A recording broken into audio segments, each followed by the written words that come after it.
Om Bhadram Karne Vishrunuyama Devaha Bhadram Pashye Makshabhirya Chatraha Stirairangay Shtushtuvagum Sastanubhi Vyashema Devahitayadayuhu Om Shanti Shanti Shanti.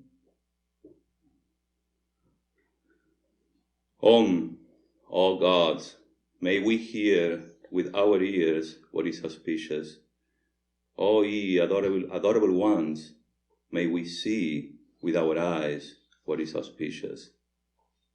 May we sing praises to ye and enjoy with strong limbs and body the life allotted to us by the gods. Om, peace, peace, peace. In the Minor Upanishad, there is a verse that says, Mano eva manushyanam karanam bandha mokshayoho bandhaya vishaya sango muktye nirvishayam manaha. For man, mind is the cause of bondage, and mind is the cause of liberation. Mind absorbed in sense objects is the cause of bondage, and mind detached from the sense objects is the cause of liberation. The other day, one of our students in Hollywood called my attention. He asked me, Swami, I find you always constantly repeating the word truth. Truth. What is truth? He said. And I found that was true. I found myself, because the truth is. So for a moment I thought it was obvious, but of course I couldn't say that. To myself, I thought that. But then I said, truth is that which makes you free. Truth is freedom. Truth is that where you find freedom. Anything that binds you, anything that contracts you, cannot be truth. Truth is the nature of all souls. Swami Dhyanayogananda says, freedom, freedom, oh sweet freedom, is the song of the soul. Repeat with gladness, with truth, and with strength, I am free. And I was free, and I always will be free. This monistic, non-dualistic idea that comes out from the Vedanta, the end of the Vedas, it is the one idea that deserves to live. For this is the truth, and truth is eternal. In a spiritual life, there is a fundamental goal we are all after. We call it moksha in Sanskrit, freedom. For the goal of each soul is freedom, mastery, freedom from the slavery of matter and thought, mastery of external and internal nature. Sooner or later, we realize that so-called bondage never existed. It was only self-hypnosis, self-deception, self-delusion. Freedom is not an event that has to take place in a space and time, or a process through effort. It is in us. It is us. Freedom is a discovery. It is like waking up from a dream, remove this delusion and claim, I was free. I am free, and I will always be free. Now the question is, how do I remove this delusion? How can I claim my freedom? We all understand this. Even now, you are listening to me, you are like, okay, we are free, sounds great. What do we do? What do we do with that? It has been my experience as a Swami that people keep asking me, okay, and now what? Right? This is my attempt today to try to answer this question. And now what?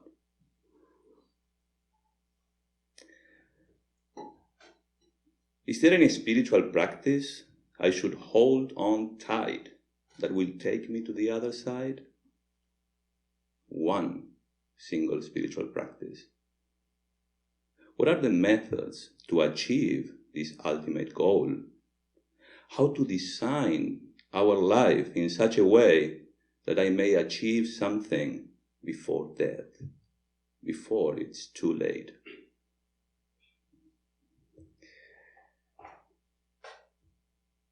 Swami Vivekananda speaks about the means, the yogas, the so-called 4 yogas. You all know what they are, do you? Should I mention them?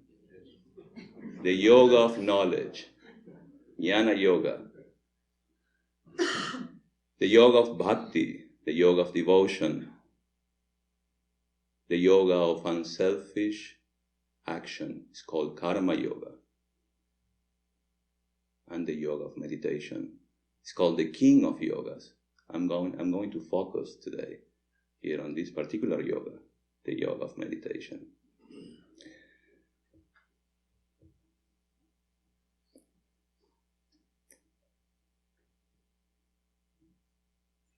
You must remember that freedom of the soul is the goal of all yogas, and each one equally leads to the same result. These means are called yogas or sadhanas. I ask myself, is there any sadhana that can integrate all in one? How would you call it? Can I call it harmony yoga? Where I harmonize all these 4 yogas into one. Is there any common ground among all these yogas? You know how we are. We just want the red pill. Just the pill, that's all. Make me free now.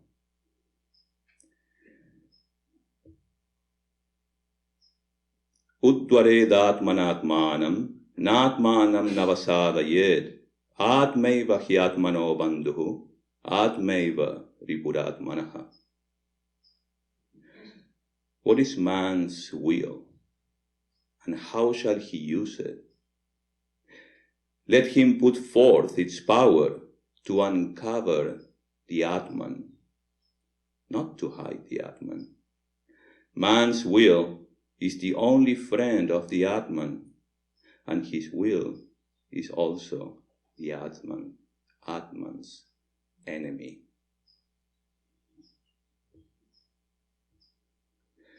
Bandhuratmatmanastasya ye natmaivatmana jidaha anatmanastu shatrutve vartetatmaiva shatruvat. For when a man is self-controlled, his will is the Atman's friend, but the will of an uncontrolled man is hostile to the Atman, like an enemy. Looks like we are on our own here. At least we can say we have a friend. What is our friend? we have a very, very good friend. We call it the mind. But we always have our favorite, our best friend. The best friend, we call it the Atman, the capital self, who we really are.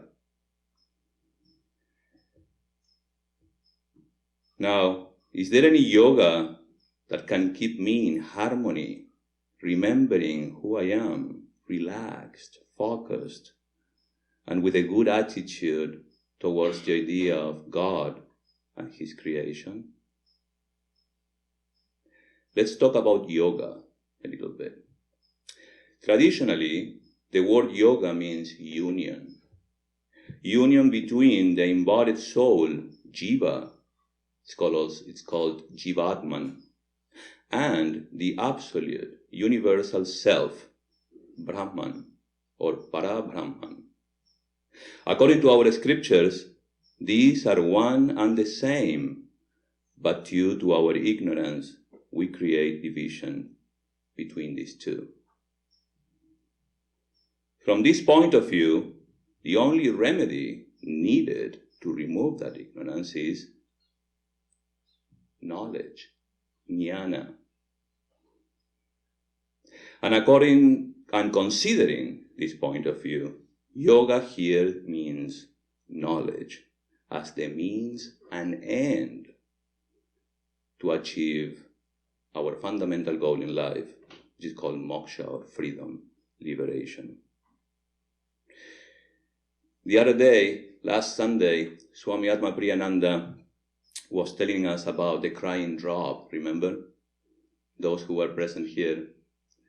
He was telling the story about a drop who was crying because he was afraid of losing his identification.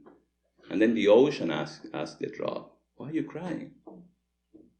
Then the drop said, "Well, I'm afraid I'm going to merge and lose my identification." But the ocean said, no, that's wrong. You are not going to lose your identification. You are going to regain your real identification as me, as the ocean. That gives us satisfaction, don't you think? The whole of Vedanta is about regaining this identity and stop identifying ourselves with this body-mind complex. But in reality, do we really need to reunite? Do we really need to reunite? Aren't we that already? Regardless of our acknowledgement? Aren't we that already? Shri Krishna in the Bhagavad Gita gives a new definition of the word yoga. He calls it Viyoga. And Viyoga means separation from the wrong identity. Tam vidyat dukkha sanyogam, viyogam yoga samknitam, sanischayena yoktavyo, yogo anirvinna chetasa. Let that be known as that state, called by the name of yoga, a state of severance from the contact of pain. This yoga should be practiced with perseverance, undisturbed, he says, by depression of the heart. Therefore, yoga also means the removal of ignorance, separation from this delusion that we are different from the Supreme. In Patanjali Yoga Sutras, we find a definition of the word yoga. According to him, he says, yoga is chitta vritti nirodha. Chitta means mind. Vritti means function. Thoughts, proliferation, or mental function. Nirodha means disciplining, regulating, cessation, removal. It simply means mental discipline. Here we can clearly see that whatever gets between the essence of our reality, spiritual beings, and our existence or manifestation in our daily life is what? What gets in between the real me and my manifestation is my best friend or my worst enemy? My mind. The mind seems to be a very, very important instrument. It is a bridge that connects our sense experience with ourselves, the witness. Where are you now? Are you here? Are you with the kids playing? Are you listening to what I say, or are you being sailed in the waters of your mind? In order to be here, you have to connect this instrument with the organs of perception. You have to connect your mind. The mind is an instrument, as it were, in the hands of the soul, through which the soul catches external objects. The mind is constantly changing and vacillating and can, when perfected, either attaches itself to several organs, to one or to more. For instance, if I hear the clock with great attention, I will not, perhaps, see anything, although my eyes may be open, showing that the mind was not attached to the seeing organ, while it was to be hearing, while it was to be the hearing organ. When the mind detaches itself from the organ may bring any news to it, but the mind will not receive it. When it attaches itself to the organ, then alone is it possible for the mind to receive the news. Yet, even that does not complete the whole. The instruments may bring the sensation from outside. The organs may carry it inside. The mind may attach itself to the organ, and yet the perception may not be complete. Are you following me? Are you here? Why it cannot be completed? Because that union has to be presented to something far behind.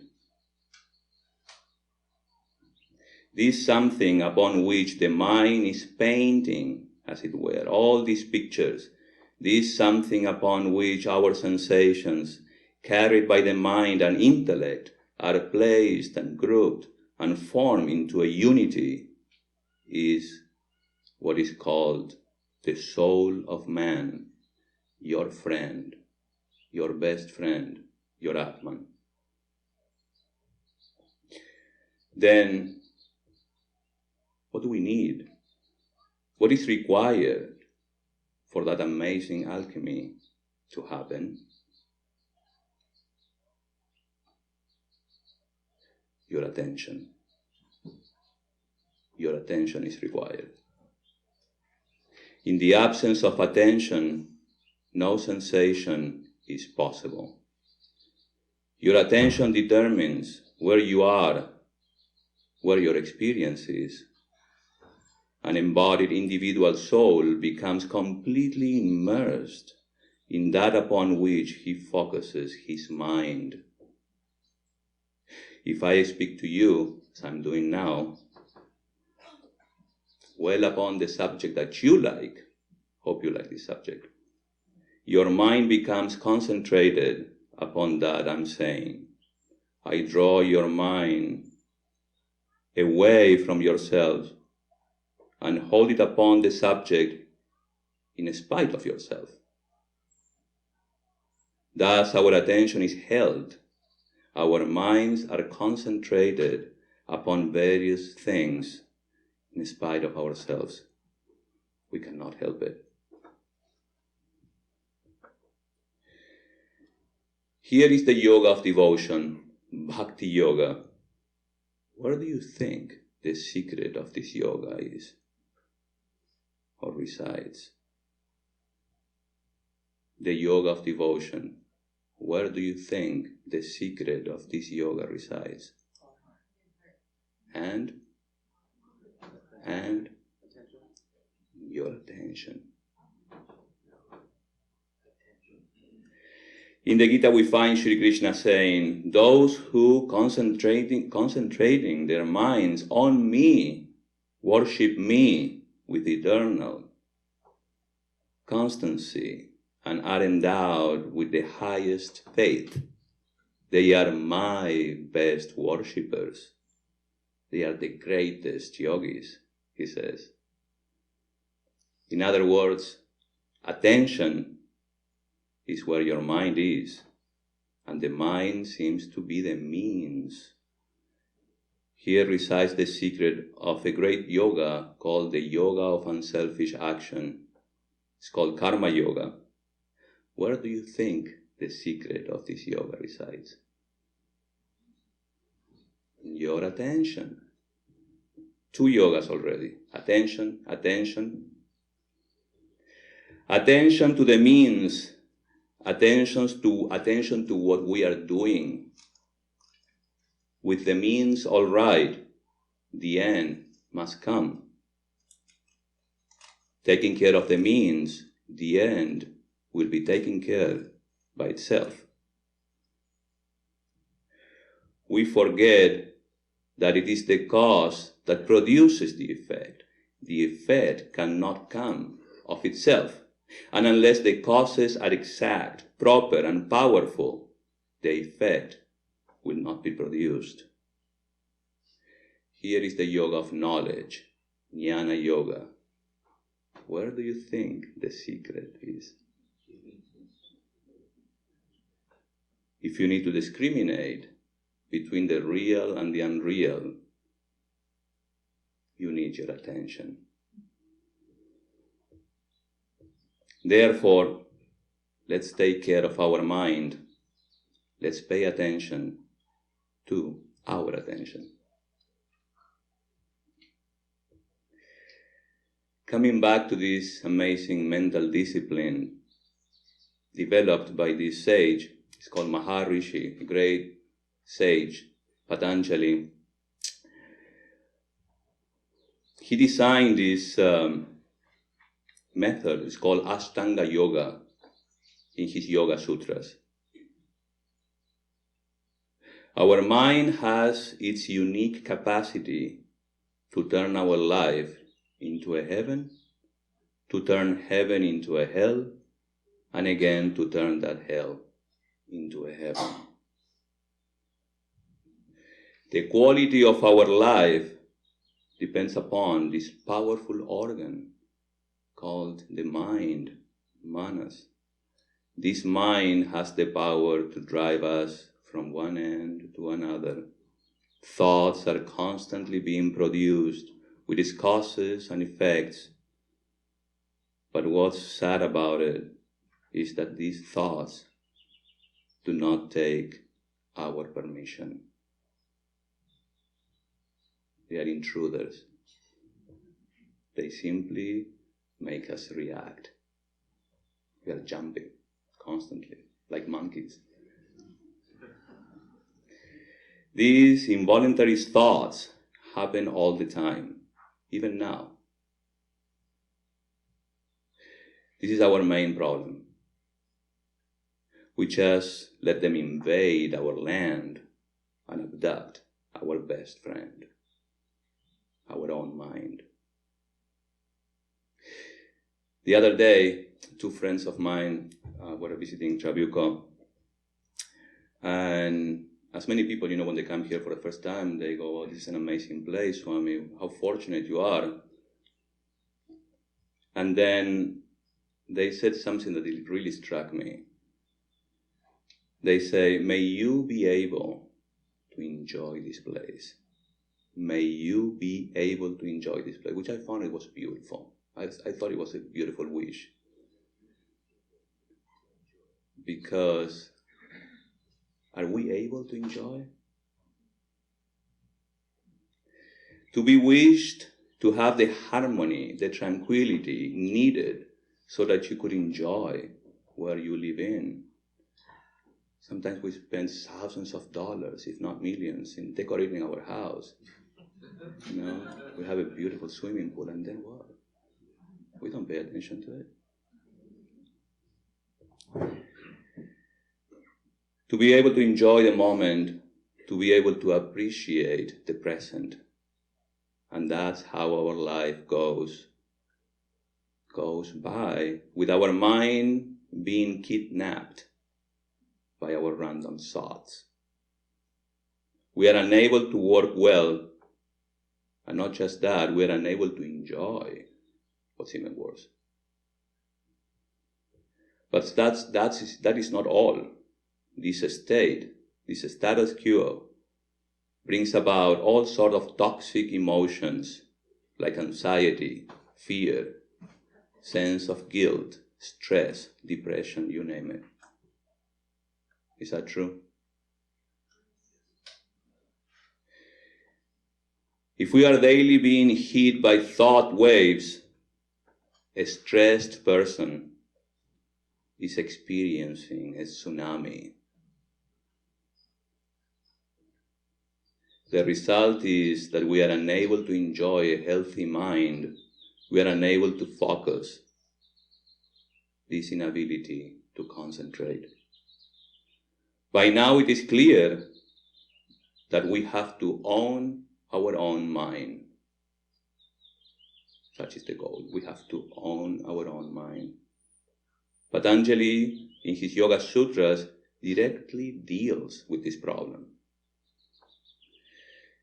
These sutras, also called Ashtanga Sutras, or the 8 steps or limbs, are the following: Yama, Niyama, Asana, Pranayama, Pratyahara, Dharana, Dhyana, Dhyana, and Samadhi.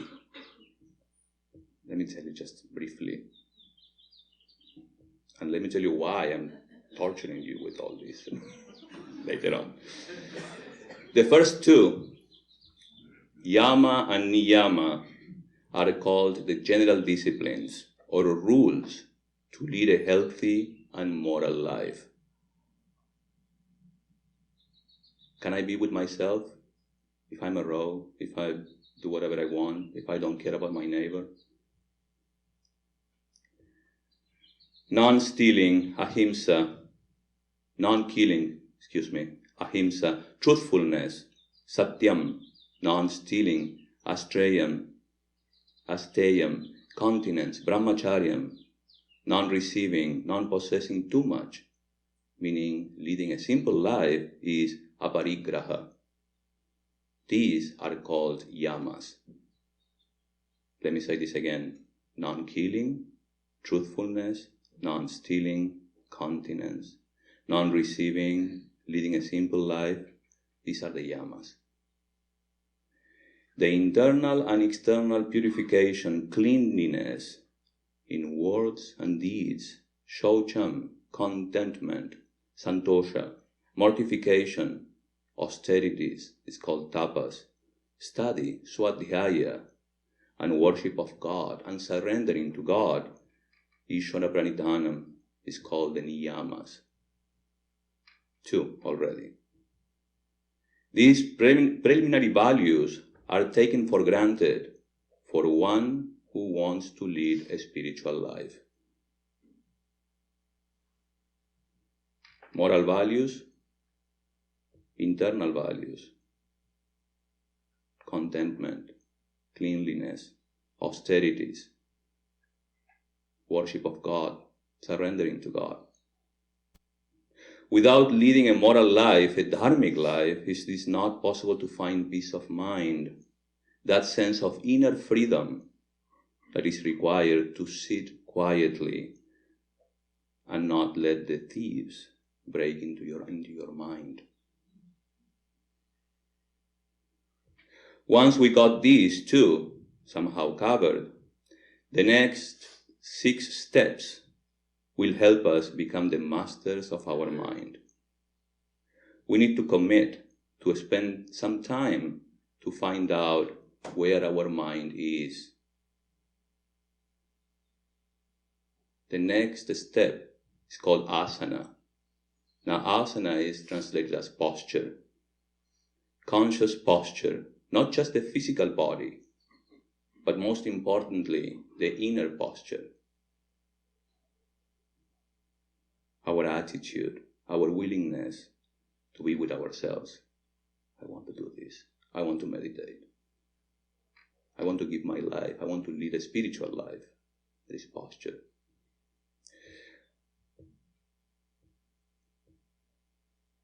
I sit in a physical posture and I am intensely and totally aware of my entire body from top to bottom, leaving the body free, holding the chest and shoulders and head straight. The next step is called Pranayama, controlling the breathing, being intensely aware of the breathing process. What has that to do with concentrating the powers of the mind? Breath is like the flywheel of this machine, the body. In a big engine, we find the flywheel first moving, and that motion is conveyed to finer and finer machinery until the most delicate and finest mechanism in the machine is in motion. The breath is that flywheel, supplying and regulating the motive power to everything in this body. And that happens spontaneously. To get the subtle perception, we have to begin with the grosser perceptions. We have to get hold of that which is setting the whole engine in motion. That is the prana, the most obvious manifestation of which is the breath. Then, along with the breath, we shall slowly enter the body, which will enable us to find out about subtle forces, the nerve currents that are moving all over the body. As soon as we perceive and learn to feel them, we shall begin to get control over them and over the body. The mind is also set in motion by these different nerve currents. So at last we shall reach the state of perfect control over the body and the mind, making both our servants. By practicing these two, posture, asana, and pranayama, we will slowly get hold of the mind and prevent it to be driven by unwanted thoughts. When I naturally securing my mind from unrestrained thoughts, I will reach my next step. It's called pratyahara. Pratyahara means retrieving, bringing back from the clutches of unconscious thoughts or your old habits. Have you ever found yourself about to do something that's like, no, I should not say that, but you want to? It's called samskara, impression. Pratyahara, being able to retrieve. No. He who has succeeded in attaching or detaching his mind to or from the centers at will has succeeded in pratyahara, which means gathering towards. Checking the outgoing powers of the mind, freeing it from the slavery of the senses. When we can do this, we shall really possess true character. Before that, we are mere machines. We have no control. It is a tremendous work, not to be done in one day, I understand. but you have to be patient.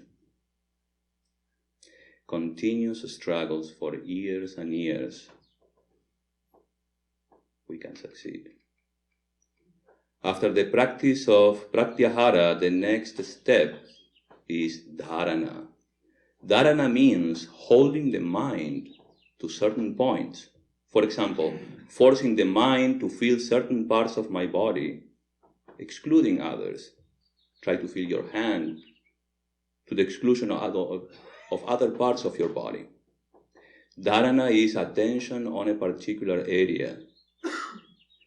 After pratyahara and dharana, we come to that we want. Remember the common ground about all these yogas? What was it? It's called dhyana, attention. When the mind has been trained to remain fixed on a certain internal or external location, there comes to it the power of flowing in an unbroken current, as it were, towards that point. An unbroken current. Dhyana is meditation. Constantly, like a flow of oil, constantly flowing. This state is called dhyana.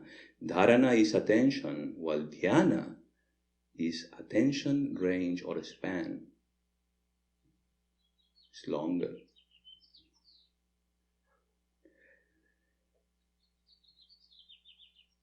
It will all make sense, just bear with me.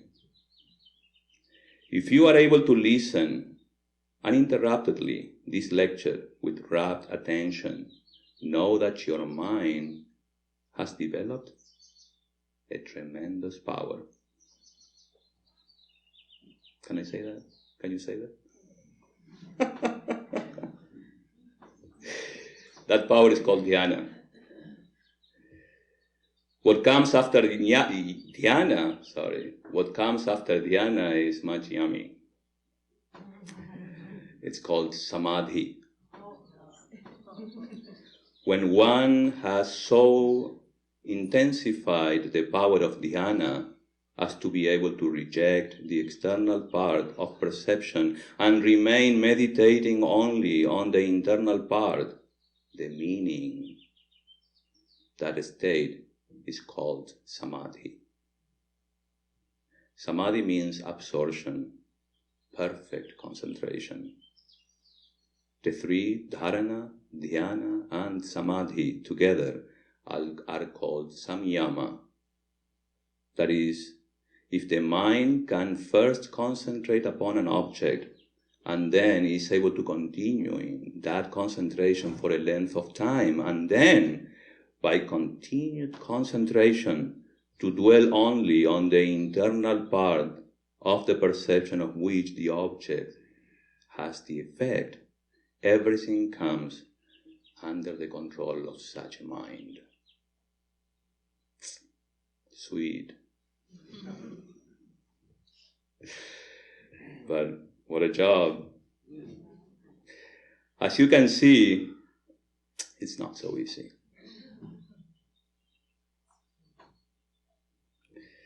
It's not so easy to get there, but as the saying goes, when there is a will, there is a way. And that's exactly what I want to focus, the will. That will, that determination in Sanskrit is called sankalpa. And this is what we need, this determination. My intention here was to bring your attention to how important attention is.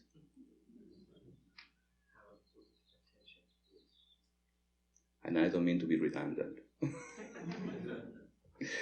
We need to lead an alert life, an attentive, conscious life, a thought-watchful life. And this means, yes, we need to be mindful, to lead a mindful life. Mindfulness means total vigilance. We need to achieve perfect concentration. But in order to successfully do that, we need to remove the hindrances and distractions. We need to acknowledge them. Oh, they are there. By the practice of mindfulness. Mindfulness means to be now and here and perceive with clarity what is going on in your mind, body, and environment. How to achieve that perfect concentration? Well, Patanjali's Yoga Sutras seems to be a little hard, but there is a way. Patanjali also gives us hope. In his aphorism number 22 and 23, he says, the success of yogis differ according as the means they adopt are mild, medium, or intense. You see? And then he says, the success can be also achieved by devotion to the Absolute, the God of the Vedanta, Sat Chit Ananda.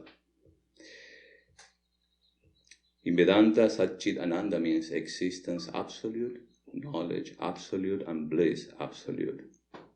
And this is the highest concept of God possible to the mind. God is not a person sitting beyond the clouds. God is the invisible, all-pervading intelligent principle in the universe, pervading all the laws, the cosmic networks of laws which maintain the creation in rhythm, and harmony. The highest aim comes only by the worship of the highest. What is the highest? The idea of God. Mindful worship.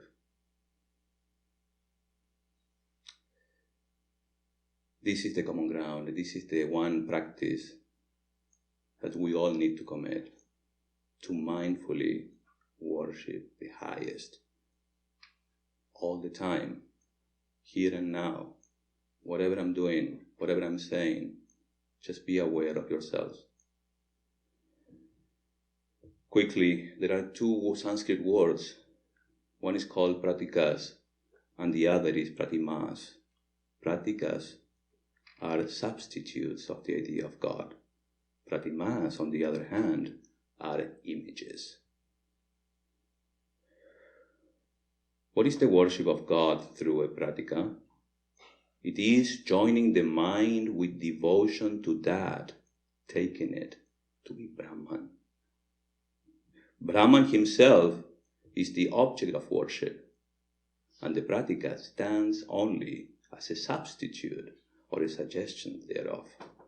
The worship is positively beneficial. For example, the ocean, the sun.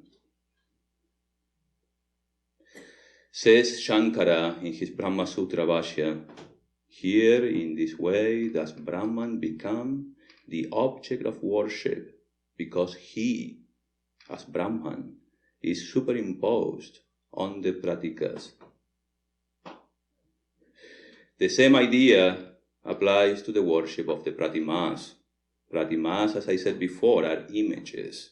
But again, the highest aim comes only when you worship the idea of God, the principle of God behind that image. Only if the image stands for the one God, the worship thereof will bring the highest. The whole universe is composed of name and form.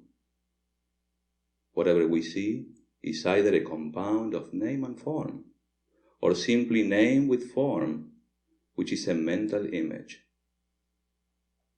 So, after all, there is nothing that is not name and form. We all believe God to be without form or shape, but as soon as we begin to think of Him, he acquires both name and form. There is an incident in Swami Vivekananda's life. I find is one of my favorite examples when it comes to these pratikas and pratimas, these symbols that we need to get hold of. So Swami Vivekananda was visiting during his wandering days, North India, near Delhi. And he was invited to the king's house, his castle. And this king was a little, he had an attitude, as most of the kings. And so he kind of showed that to Swamiji. Swamiji did not like that too much. But then he said, Swami, I don't believe in image worship. I don't believe in any of that. Oh, is that so? He said. He looked back and he saw the picture, his own picture. And then he asked his servant and said, can you get that? The servant got the portrait and said, now spit on it. Spit on it. And he said, no, how can I do that? I can't. No, spit on it. He said, no, I can't. This is the king. So you see, he said, although he's not the king physically, he is the king.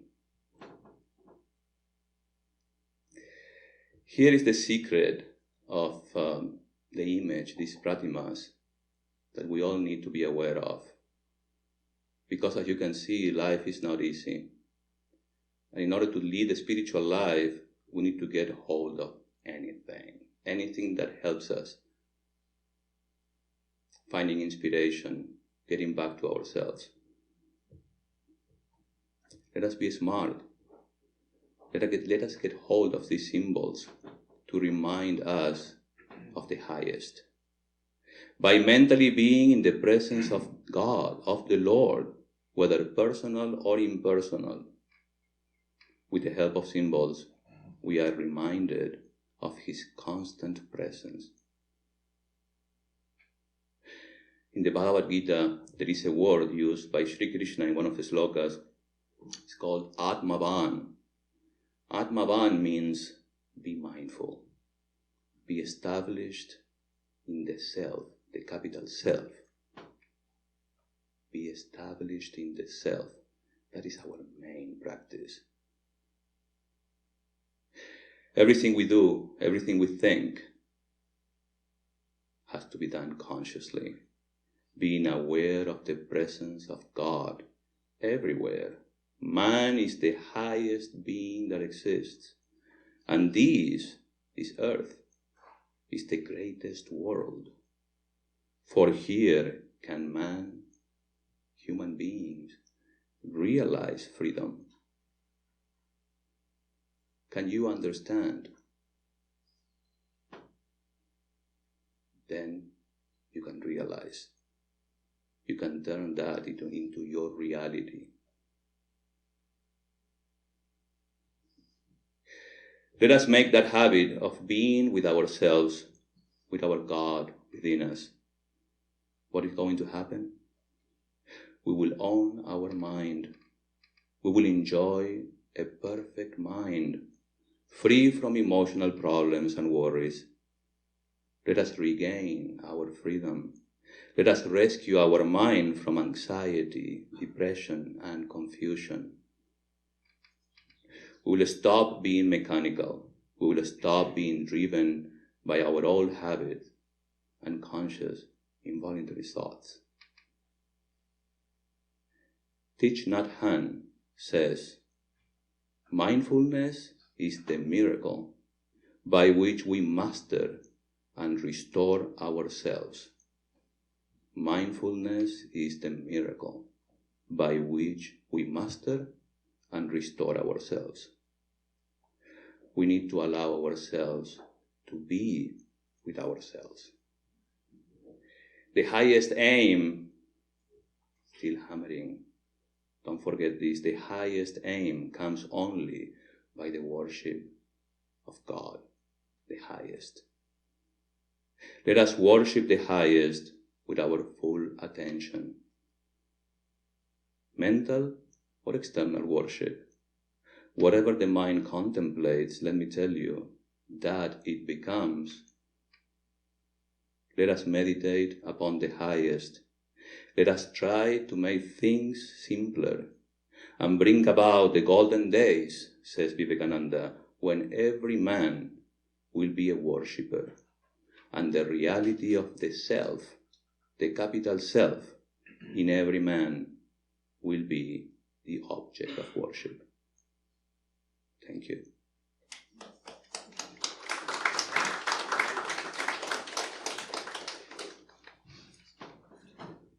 Om Purnamadah Purnamidam Purnat Purnamudachyate Purnasya Purnamadaya Purnamevavashishyate.